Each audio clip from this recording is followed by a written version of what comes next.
ले, कोई इस तरह से, और मुझे लगता है कि उससे करोड़ों लोगों को लाभ पहुंचा था।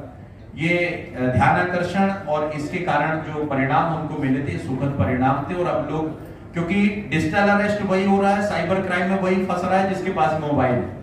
बिना मोबाइल के आदमी का आपने सुना ही नहीं होगा कि इसका डिजिटल अरेस्ट हो गया या साइबर क्राइम हो गया। तो हमने मोबाइल की एडवाइजरी जारी कराई थी और उसका लाभ भी मिला।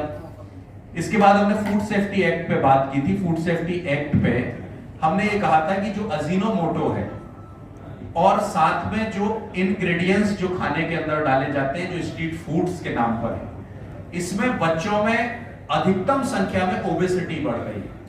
और जिसके कारण देश के प्रधानमंत्री जी ने भी ये बात कही थी कि ओबेसिटी के माध्यम से आने वाले भविष्य को खतरा है। और वो बात उन्होंने कही थी कि हमको 10% ऑयल कम करना चाहिए। तो उस दृष्टि से हमने जब वो फूड सेफ्टी एक्ट को लेकर आए तो सरकार ने भी उसे गंभीरता से लिया और बहुत सारी सत्ता और विपक्ष और साथ में बैठे हुए दर्शक दीर्घावन लोग, उन्होंने भी इस बात को अप्रिशिएट किया।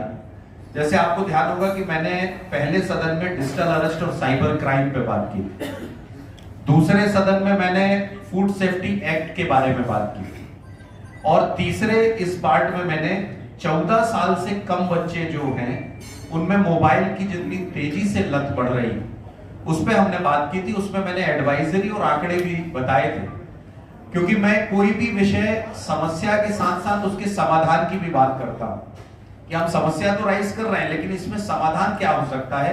आपको ध्यान होगा डिजिटल अरेस्ट और साइबर क्राइम पे जब हमने बात की थी और उनको आगे बढ़ाने का काम भी किया जाए, उस दृष्टि से भी हम सब लोग काम कर रहे हैं। तो उसमें कौशल विकास का विषय है।